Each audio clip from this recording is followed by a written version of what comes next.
Este robotcito es sólido, escalable y perfecto para aprender. Lo puedes hacer en un pequeño upgrade si tienes el conocimiento suficiente, y tiene lugares donde puedes poner más sensores. Lo único que tendrías que tener cuidado es que no interfiera con el movimiento del mismo robot. Una de las cosas que me gusta es que tiene sonido, me parece muy llamativo. Los motores no tienen feedback. Eso significa que el robot se va a seguir moviendo si le envías el comando, así que tienes que tener cuidado con esto también. También puedes apagarle el sonido.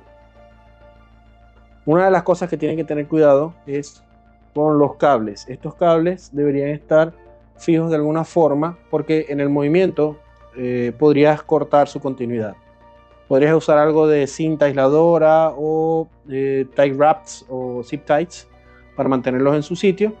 Y un overall me parece que es una plataforma genial para que empieces a trabajar con tus robots. Si le pones más sensores y lo puedes ver en la computadora, sería algo genial. Y eso es todo lo que tengo que decir. Este es el control. Muchas gracias por ver. Nos vemos en la próxima.